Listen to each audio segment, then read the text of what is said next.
주여 주여 하는 사람이 그렇게 많음에도 불구하고 주님의 삶과 그분의 가르침에 대해서 이렇게 무시당하는 시대가 없었다. 다른 전도자가 말합니다. 하나님의 영광 하는데 이렇게 자기 의의를 추구하고 자기 중심적인 시대를 살아본 경험이 없다. 오늘 이 시대를 일컫고 있는 안타까운 현실의 표현이죠. 아버지하고 아들이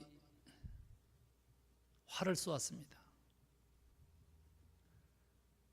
아버지가 보니까 아들이 너무 명수요, 명수. 어떻게 전 화살이 다 원안에 꽂힐 수가 있겠습니까? 아버지가 너무 기뻐가지고 아들을 칭찬하는 것입니다. 아들아, 너는 양궁 선수가 되어야 되겠다. 아주 명사수구나. 어떻게 이렇게 한 발도 어김없이 그 원안의 관역에 다 꽂히니? 대단하다. 아들이 천연덕스럽게 아버지에게 얘기합니다. 아버지, 너무 쉬운데 가르쳐드려요. 판에다가 먼저 화살을 다 쏘아요. 그리고 난 다음에 그 화살 밖으로 원을 그려요. 그러면 내 화살은 모두 원 안에 꽂히게 돼요. 우리 그리스도인들이 인생을 이렇게 살아갑니다. 저는 이 우스꽝스러운 이야기를 가지고 슬퍼합니다. 죄라고 하는 것은 관역에서 빗나가는 것을 의미했습니다. 하나님의 뜻이 있고 하나님의 목표가 있습니다. 그런 거 아랑곳하지 아니하고 내 마음껏 활수위를 당겨서 인생을 쌓아내고 그곳에 동그라미를 치면서 이것이 하나님의 뜻이라고 하는 그리스도인들이 얼마나 많은지 모릅니다.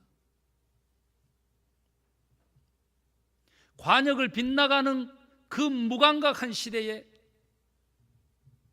오히려 관역을 새로 그리는 이 영린의 시대에 우리는 지금 서 있습니다.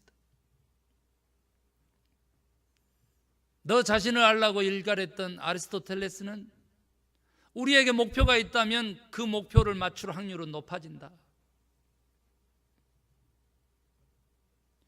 저는 늘 말씀드려왔습니다.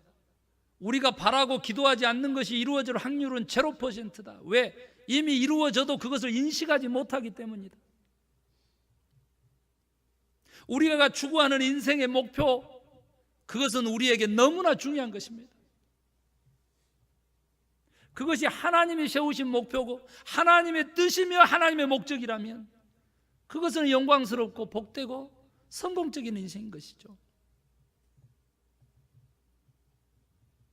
우리는 어린아이처럼 장난기 섞이게 내 마음껏 내 인생을 활수위를 당겨놓고 하나님의 뜻이라고 갖다 붙이는 어리석은 것들을 범합니다. 여러분, 우리 그리스도인들의 목표는 분명한 것입니다. 그것은 예수님께서 오셔서 부활 승천하시면서 우리에게 마지막 부탁하고 가신 지상 최대의 명령이라고 일컬어지는 그 한마디. 너희는 가서 모든 민족을 제자 삼으라. 내가 제자 삼는 인생의 그 목표를 정하고 목적을 삼을 때 하나님은 영원토록 내가 너와 함께 하겠다 그래요. 영원토록. 영생의 비밀이 여기 있지 않습니까? 참 안식의 비결이 여기 있지 않습니까? 제자 되는 것이죠. 제자를 삼기 위해서는 내가 먼저 제자가 돼야 되죠. 어떻게 제자 되는가? 그랬더니 오늘 우리 주님이 초대하시는 겁니다. 그 길로 초대하는 겁니다. 우리가 제자 되는 길은 제자 삼기 위한 목적이 있어서 제자 되는 건데 그 길은 바로 주님의 초대에 응하는 거죠. 오늘 주님이 내게 나아오라 하셔서 여러분이 나성소망교회 이 예배실에 나아온 줄로 저는 그렇게 믿습니다. 여기는 나성소망교회가 아니라 주님의 존전이고 주의 보좌 앞이라고 하는 사실을 저는 여러분에게 선포합니다. 우리는 하나님의 존전에 지금 부름을 받고 여기 앉아 있는 거죠. 내게로 나아오라. 그러면 내가 너희를 쉬게 하겠다. 주님은 우리의 참된 안식처가 된 줄로 믿습니다. 우리는 여기까지 너무 은혜를 받았고 주님의 초청에 응하기만 하면 제자가 되고 또 제자 삼게 될 줄로 그렇게 믿고 살아왔습니다.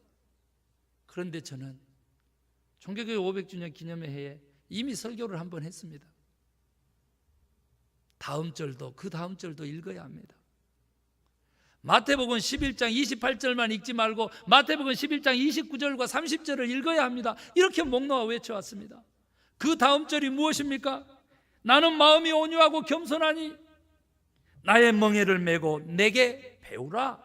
그리하면 너희 마음이 쉼을 얻으리라. 이는 내 멍에는 쉽고 내 짐은 가벼움이니라.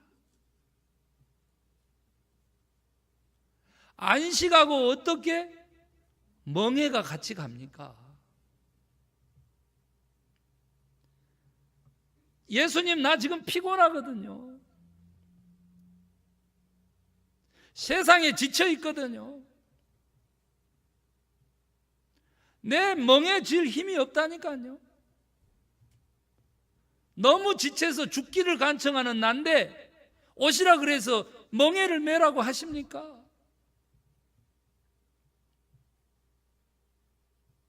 오늘 본문은요 25절부터 27절까지 시작은 누가복음하고 똑같이 평행구절로 그대로 명시를 했어요. 그러나 이 말씀은 마태복음에만 있어요. 수고하고 무거운 짐진 자들아 다 내게로 오라. 내가 너희를 쉬게 하리라. 이 말씀은요 나는 마음이 온유하고 겸손하니 나의 멍에를 메고 내게 배우라. 그리하면 네 마음이 쉼을 얻으리라. 이 말씀 여기만 있어요. 시작이 어떻게 된지 여러분 우리 함께 성경 봉독했으니까 다시 한번 리마인드 해봐요. 하나님 감사합니다. 어린아이들에게만 이 비밀을 알게 하셨습니다. 했을 때 이 비밀이 지금 안식에 대한 비밀인지 아니면 이 앞에 얘기했던 대로 불순종한 도시들에 대해서 회개하지 않는 도시들에 대해서 멸망과 심판을 예언한 그 말씀이신지 헷갈려요. 지혜롭고 슬기로운 자로 일컬어지는 바리새인과 사두개인 그들을 일컬은지 그들에게는 이 비밀을 알게 하지 않았다는 거예요. 어린아이들에게만 해줘서 감사하다고 예수님이 기도하시다가 갑자기 아버지하고 나만 안다 이거예요. 그리고 아버지도 알고 나를 아는 자들만 또한 아버지의 이 뜻을 알게 될 것이로 이렇게 말씀을 하세요. 그러면서 수고하고 무거운 짐진 자들로 다 내게로 오라 그래요. 주님의 초청에만 임하면 참 안식이 있고 우리가 목표만 온전하게 세우고 그 목적을 위해서 내가 제자를 삼는 일에 앞장서기만 하면 영원히 주님과 동행하는 영생의 길을 가게 된다고 하는데 주님께서는 갑자기 이게 생뚱맞게 멍에를 메시라. 멍에를. 여러분요 멍에에 대해서 우리가 잘 기억을 해야 됩니다. 제가 일부 예배 때는 잠깐 얘기했는데 시골에서 자라가지고요 농사 지었거든요. 그래서 소를 키웠어요. 쟁기질에 대해서 너무 잘 알죠. 여러분 농사일이 많아졌을 때는 소를 2마리 가지고 쟁기를 2대를 가지고 할아버지 아버지가 쟁기질하고 우리는 돌을 골라내고 땅을 골랐던 기억이 지금도 생생합니다. 그런데요 소에다 매는 멍에를 아버지 할아버지가 만드는 것을 우리는 손수 받고 또 실질적으로 함께 따라서 산에를 가고 멍에를 골라서 가져와요. 이 멍에는요 기역자로 꺾어진 나무 그 가지를 씁니다. 그것도 작은 것은 너무 약하기도 하지만 소가 아플까 봐 이렇게 굵은 기역자로 꺾인 가지를 찾는 것이 그게 쉽지 않죠. 그 나무는 또 얼마나 그가 아팠겠어요. 곱게 자라야 되는데. 그런데 우리 산에서 그런 멍에를 쓸만한 그런 나무가 없어질 때는요, 어떻게 하냐면 나무 통째로 잘라서 나무에서 뻗어난 가지를 이용합니다. 그러니까 가지가 기역자로 꺾어진 그 굵은 가지가 없을 때는 나무를 통째로 비워내고 나무 원둥에서 굵은 가지가 뻗쳐나가는 그 가지를 쓴다는 거죠. 지금 기억나시죠? 하늘로 뻗은 이 가지에 거기에 붙어서 옆으로 뻗은 가지를 쓰기 위해서 나무를 잘라낸다고요. 원통에 붙은 가지를 멍에로 씁니다. 이런 멍에는요, 소 한 마리에게 쟁기를 걸기 위한 멍에죠. 그런데 이스라엘 나라에서의 멍에는 이와 달랐습니다. 항시 이스라엘 나라에 소 결이라고 하는 것 2마리를 썼다는 뜻이죠. 그러니까 멍에가 어떻게 됐냐면 일자입니다. 주석서를 살펴보니까 2마리 소를 한 결이로 묶어서 쟁기를 갈려고 할 때에 그 2마리가 동등한 나이거나 동등한 경험이라면 싸움을 붙인 것으로 그렇게 역사적 기록에 나와 있다고 합니다. 그래서 완벽하게 한 소가 이기고 한 소가 패배할 때까지 기다렸다가 그 2마리 소를 한 결의로 쓴다고 하네요. 그런가 하면 노숙하게 이미 멍에를 메고 농사일을 해본 소에다가 이제 어리고 거친 소를 끼워 넣어서 그 농사를 지어서 소를 몰았다고 합니다. 여러분, 주님께서 참된 안식과 멍에를 메는 것을 같은 것으로 보는 거예요. 안 돼요, 주님. 내가 위로받으러 교회 왔는데 나에게는 쉼이 필요하거든요. 무슨 명예요? 안 돼요, 주님 한다는 거죠. 여러분, 이 안 돼요, 주님이라고 하는 것은요, 언어학자가 얘기하는데 틀린 말이라고 합니다. 만약에 우리가 안 돼요, 주님 했다면 주님이 아닌 것을 스스로 선언하는 거랍니다. 왜? 그가 주님인데 안 돼요라고는 있을 수가 없다는 거죠. 내가 주님을 거부하는 방법은 안 돼요, 주님. 이거 안 돼요, 주님. 만약 우리가 예수님 그리스도를 주님이라고 부르려면, 하나님을 주님이라고 부른다면 우리는 예, 주님 해야 된다는 거죠. 안 돼요, 절대 안 돼요, 목사님. 있을 수 없는 일이죠. 여러분, 오늘 주님이 부른 그 멍에의 짐을 짓고 안식하고 영생하는 길은 왜 주님이 그렇게 하셨냐 그랬더니 내 멍에가 쉽다는 거예요. 왜 쉬운가? 주님이 우리 인생을 계획하셨고 이미 살아보셨기 때문에 경험이 많으시고 이미 다 아신다는 거예요.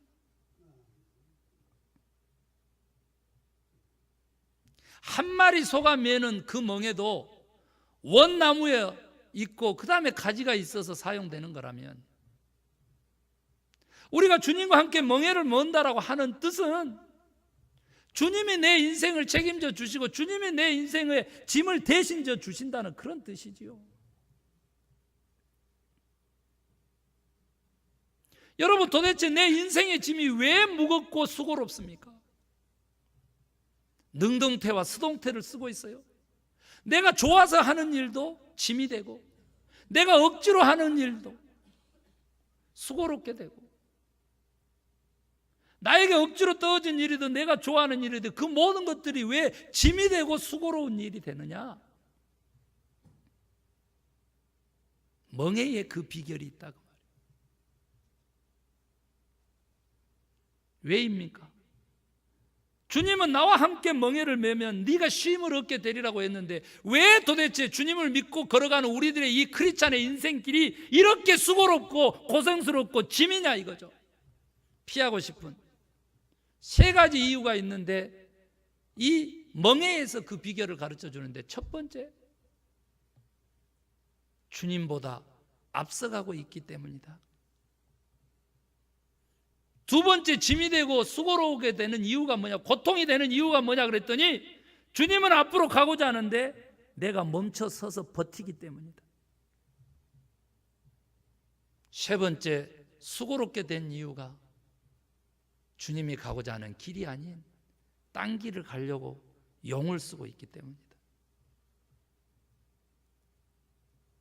사랑하는 성도 여러분의 인생은 어떻습니까?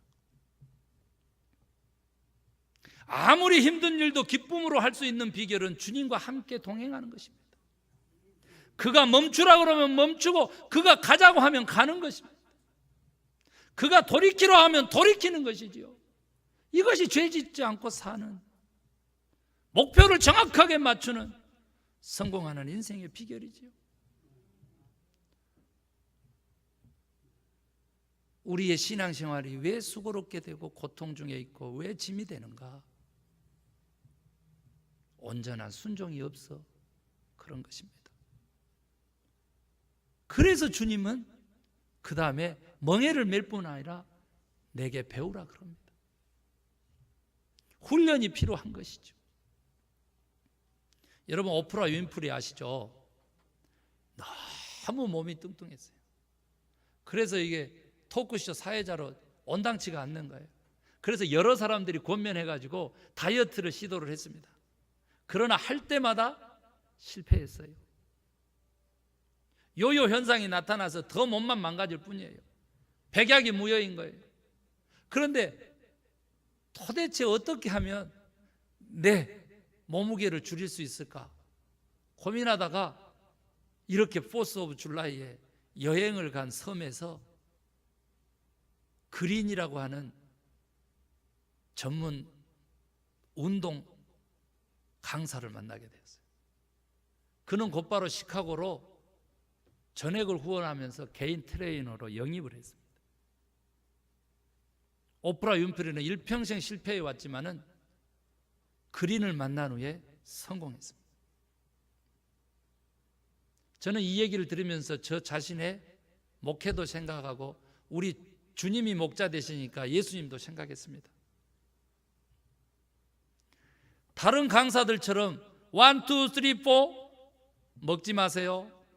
1, 2, 3, 4 이거 하세요. 그러면 당신은 날씬해질 겁니다. 이거 아닙니다. 그린은 달랐습니다. 하루에 10km를 뛰어야 되는데요, 호각 불 테니까 갔다 오세요. 아닙니다. 운동복을 갈아입고 오프라 윈프리와 함께 뛰었습니다. 짐에서 근육을 훈련할 때 같이 땀을 흘리며 바벨을 드는 시범을 보이고 끝까지 그와 함께 했습니다. 음식을 먹으러 가서도 식단을 조절할 때도 그는 스스로가 오프라 윈프리가 먹을 만큼 먹고 그렇게 개인 트레이너로 살았습니다.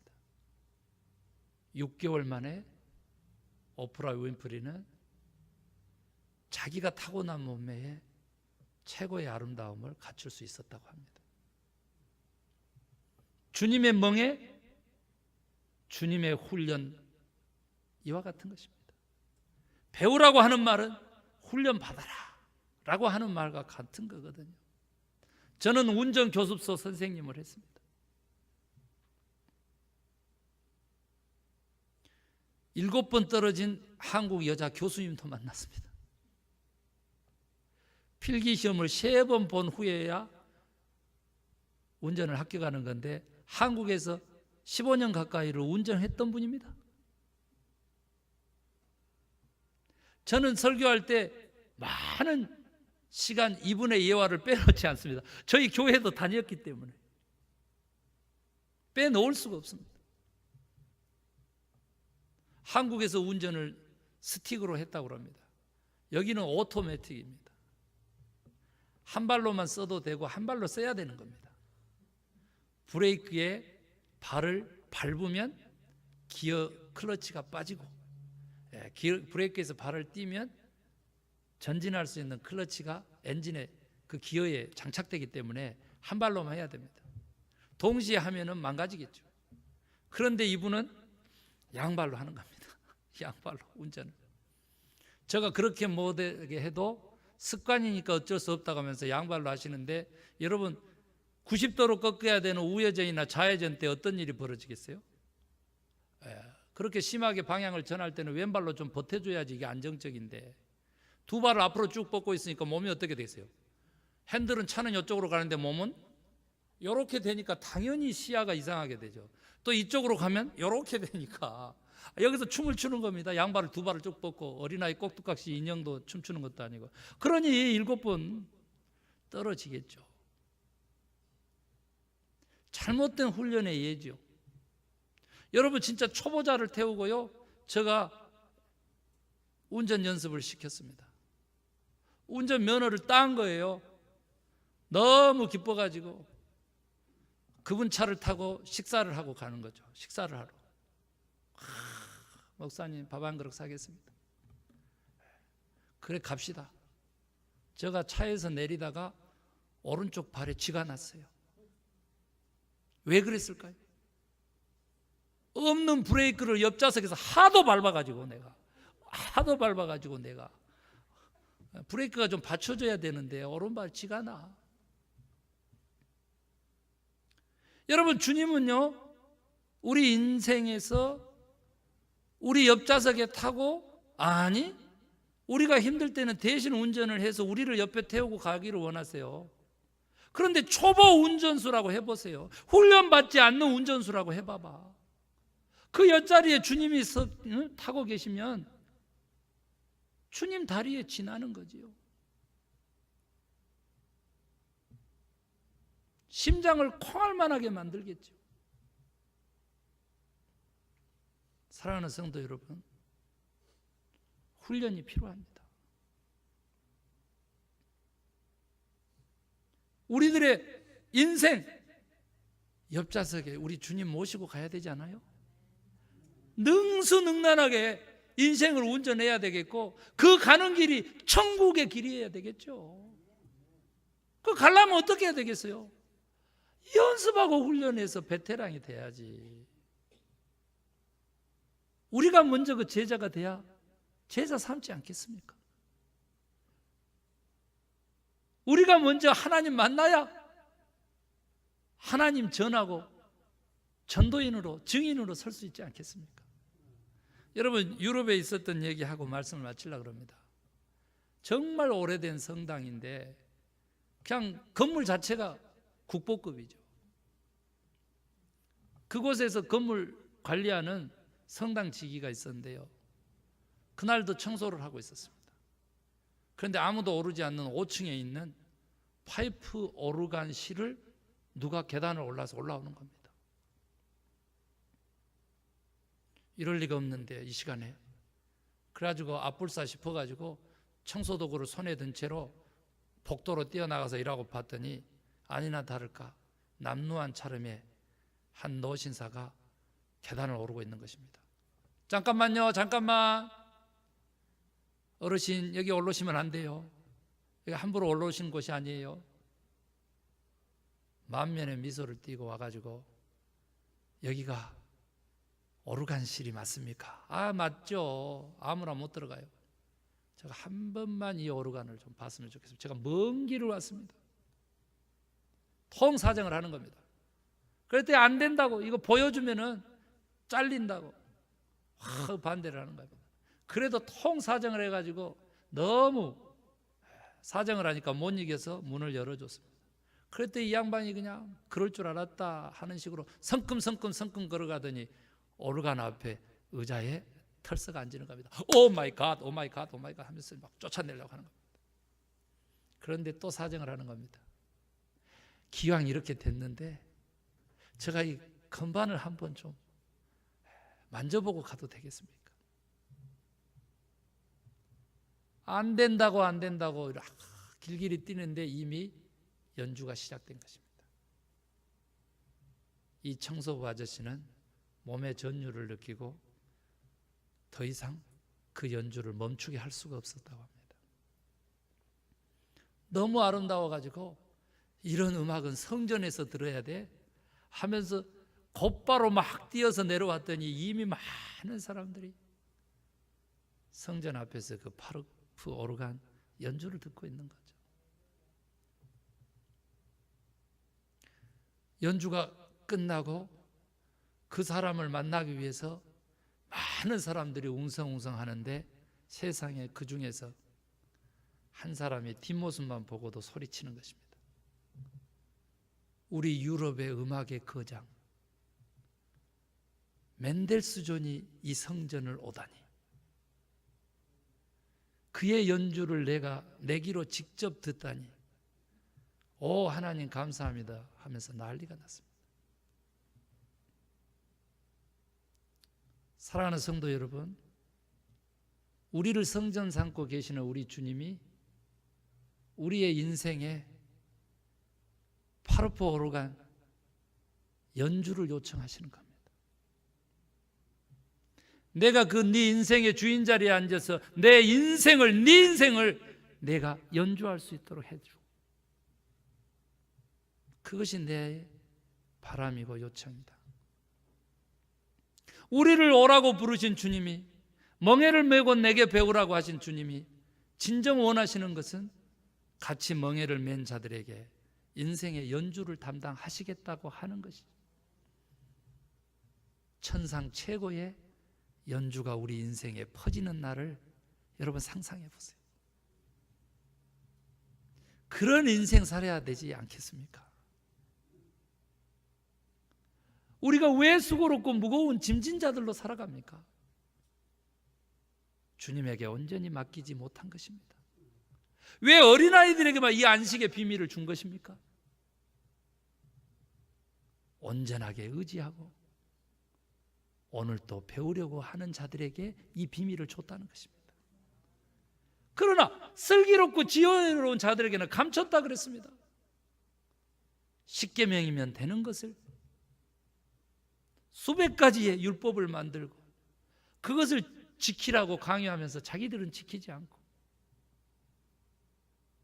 그런 선생을 만나면 안 됩니다. 사랑하는 성도 여러분, 나성소망교회에서 요구하는 여러분들의 그 훈련의 요구가 짐이 되지 않기를 주의 이름으로 축원합니다. 저는 29절도 읽고 30절도 읽으십시오 라고 했던 것은 우리들의 마음이 편하려면 나의 책임과 사명을 다할 때 진짜 쉼과 평안이 오는 것입니다. 주님이 원하는 것 뻔히 알고 목사님 원하는 것 뻔히 알면서도 그것을 내 자존심을 가지고 감정을 가지고 힘을 가지고 어게인스트 하면서 싸우면 싸울수록 고통스럽고 통증만 느끼는 것이죠. 동물의 왕국을 보았습니다. 동물 농장이죠. 저는 너무 깜짝 놀랐습니다. 제보가 들어왔는데 카메라에 잡혔는데 세상에 어미 고양이가요, 아기 고양이 목을 달고 돌아다니면서 음식을 구걸하고 먹는 것입니다. 그리고 실제로 구조대를 불렀는데 구조대가 올 때에 갑자기 그렇게 대롱대롱 새끼 고양이를 그물로 끈으로 달고 다니던 그 고양이가, 새끼 고양이가 없어지고 어미만 나타난 거예요. 그래서 살펴봤더니 어떤 일이냐면 어미 고양이가 목에, 몸에 그물에 걸린 거예요. 그것을 끊고 뜯고 나왔는데 새끼 고양이들이 어미 그 고양이의 젖을 먹으려고 머리를 막 들이밀다가 그만 이 머리가 목에 요 그물에 딱 걸려가지고 여기 새끼 고양이의 목이 요만큼 잘린 거예요. 요만큼. 어미 고양이의 혼 몸에 감긴 그물들을 다 제거하고 그리고 새끼 고양이를 치료하는 모습을 저는 보았습니다. 여러분의 교회 생활이라든지 신앙 생활이 또 여러분이 목회자하고 목자하고 이 양들의 관계성 속에서 만약 여러분들이 그러고 있다면 저는 슬픔이라고 생각합니다. 그러지 마시고 저와 함께 나란히 같이 멍에를 지고 주께 배울 수 있게 되기를 원합니다. 곁길로 가려고 해봐야 그 목만 아프다는 사실을 한 번 더 기억하시고 어린아이처럼 주께 모든 것 맡기세요. 그래서 훈련의 장으로, 배움의 장으로 나아오라면 나가셔서 순종해 보세요. 진짜 쉼을 얻게 될 것이고 영원한 영생의 안식이 우리에게 약속되어 있는 것입니다. 말씀 생각하시면서 기도하십시다.